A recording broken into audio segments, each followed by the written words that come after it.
সুপ্রিয় শিক্ষার্থীবৃন্দ, কেমন আছো সবাই? নিশ্চয়ই ভালো আছো। আবারও সবাইকে নতুন ভিডিও ক্লাসে স্বাগতম জানাচ্ছি। তো আমরা আসলে সপ্তম শ্রেণীর বিজ্ঞান বিষয় নিয়ে আলোচনা করছিলাম। আমাদের পাঠের অধ্যায় ছিল দ্বিতীয় অধ্যায়। দ্বিতীয় অধ্যায়ে আমরা আগের ক্লাসে পাঠ 3 থেকে 5 আলোচনা করেছিলাম। তো 3 থেকে 5 পাঠটা আমাদের একটু বড়, যেহেতু আমাদের পাঠটা ছিল কোষ অঙ্গাণুগুলোর পরিচয়। যেহেতু কোষের ভিতরে অনেকগুলো অঙ্গাণু ছিল, তো আমরা একটা ক্লাসে সব অঙ্গাণু নিয়ে আলোচনা করতে পারিনি। আজকে আমরা বাকি যে অঙ্গাণুগুলো আছে সেগুলো নিয়ে একটু আলোচনা করি। চলো, তো প্রথমে আমরা আজকের পাঠে আমাদের প্রথম যে অঙ্গাণুটা আছে কোষীয় অঙ্গাণু, সেটা হচ্ছে কি গোলজি বডি। আমরা একটু লিখি।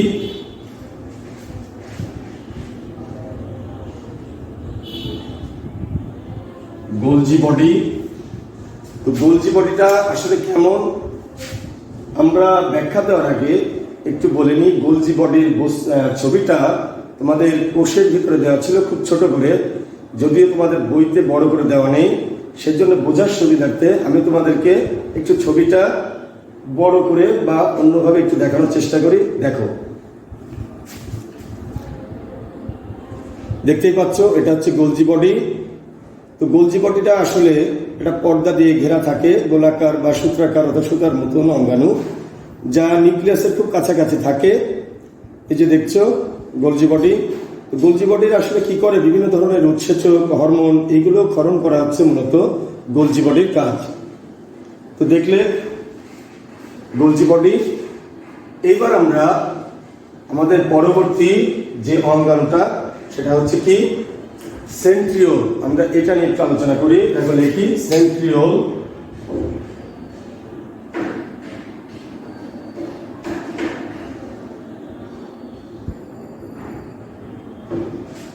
সেন্ট্রিওল এটা নিয়েও আমরা আলোচনার আগে অল্প একটু বলি। সেটা হচ্ছে কি, আমরা যখন প্রথম পাঠে পড়েছিলাম কোষ নিয়ে, তখন বলেছিলাম যে সেন্ট্রিওলটা মূলত প্রাণী কোষে থাকে, উদ্ভিদ কোষে সাধারণত থাকে না।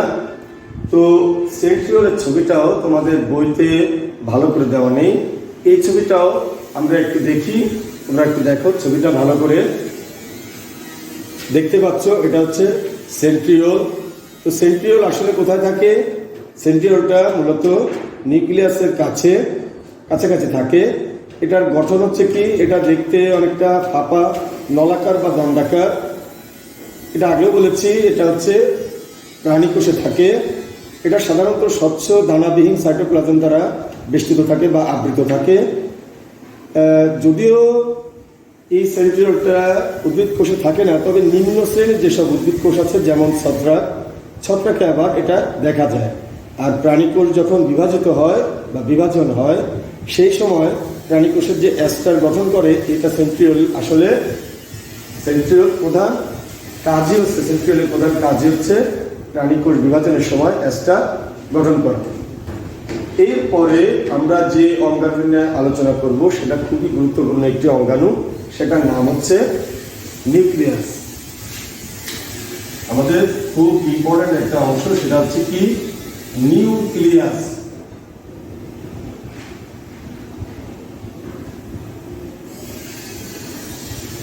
নিউক্লিয়াস এটা আমরা পড়েছিলাম, নিউক্লিয়াসকে বলা হয় কোষের প্রাণকেন্দ্র।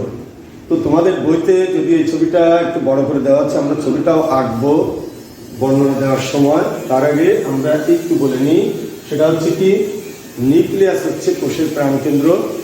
নিউক্লিয়াসটাকে আমরা প্রথমে 4টে অংশে ভাগ করব। নিউক্লিয়াসের 4টে অংশ আমরা আগে লিখি। দেখো নিউক্লিয়াস 1 নম্বর হচ্ছে কি নিউক্লিয়ার মেমব্রেন বা নিউক্লিয়ার পর্দা। 2 নম্বরে হচ্ছে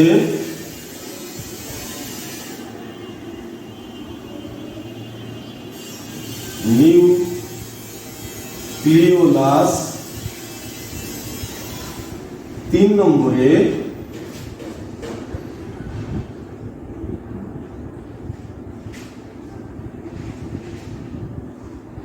নিউক্লিওপ্লাজম, 4 নম্বরে হচ্ছে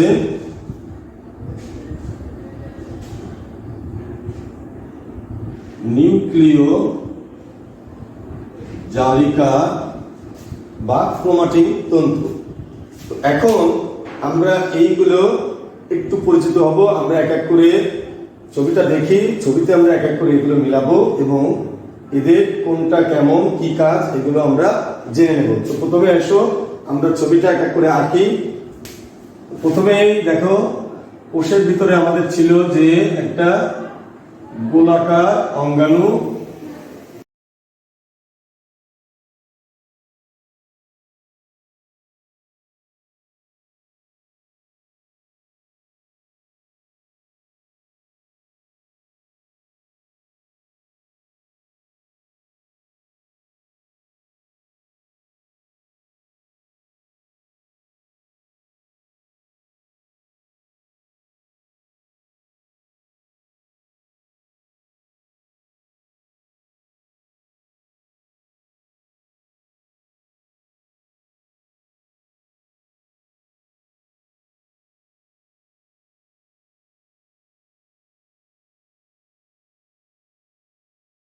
আমরা মোটামুটি একটি বৃত্তাকার অংশ আঁকলাম।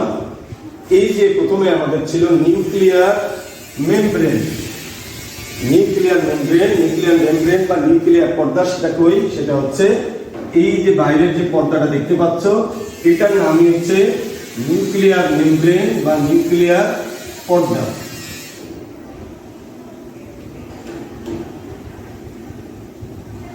নিউক্লিয়ার মেমব্রেন বা নিউক্লিয়ার পর্দা। এই নিউক্লিয়ার পর্দায় মূলত অসংখ্য ছিদ্র থাকে। এই যে আমরা দেখেছি মাঝে মাঝে এই যে ছিদ্রগুলো বা ফাঁকা অংশগুলো, এটার নাম হচ্ছে নিউক্লিয়ার রন্ধ্র, নিউক্লিয়ার রন্ধ্র বা ছিদ্র। তো তোমরা চিত্রে দেখতেই পাচ্ছ এই যে পর্দাটা আমি যে একটু দুটো দাগ দিয়ে এঁকেছি, অর্থাৎ এই পর্দাটা আসলে সজীব এবং দ্বিস্তর বিশিষ্ট, এই জন্য আমরা ডবল দাগ দিয়ে আঁকলাম। তাহলে নিউক্লিয়ার পর্দা বা নিউক্লিয়ার মেমব্রেন, এটা হচ্ছে কি বাইরের যে আবরণী বা পর্দা, এটা সজীব হতে হবে এবং অবশ্যই দ্বিস্তর পর্দা দিয়ে এটা আবৃত থাকে বা এইভাবে তৈরি হয়। তো এর পরের অংশে আমরা যাই, সেটা হচ্ছে কি নিউক্লিওলাস। নিউক্লিওলাসটা কি? এই নিউক্লিয়াসের ভিতরে তোমরা দেখতে পাবে এখানে এরকম একটা গোলাকার বস্তু আছে, যেটা হচ্ছে সবচেয়ে ঘন বা গাঢ়, সবচেয়ে ঘন বা গাঢ় যে বস্তুটা, এটার নামই হচ্ছে নিউক্লিওলাস। এটার নাম হচ্ছে নিউক্লিওলাস।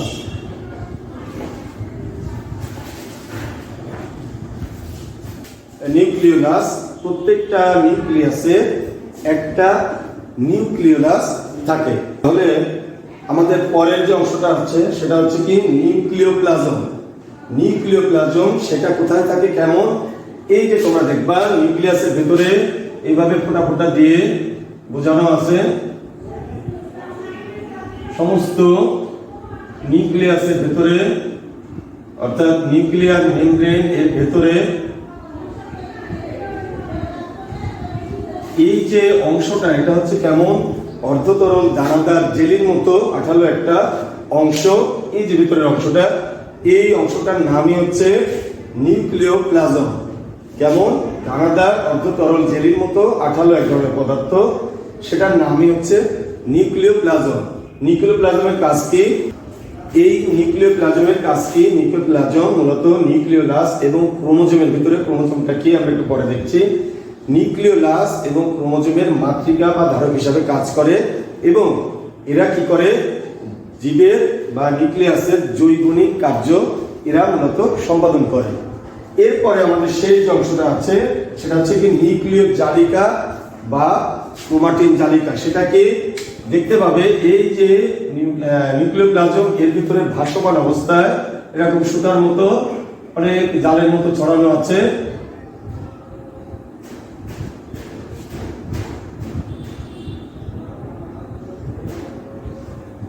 এই যে জালের মতো ছড়ানোর যে অংশ, এই যে জালগুলো বা সুতাগুলো, এইগুলোকে আমরা বলছি নিউক্লিয় জালিকা।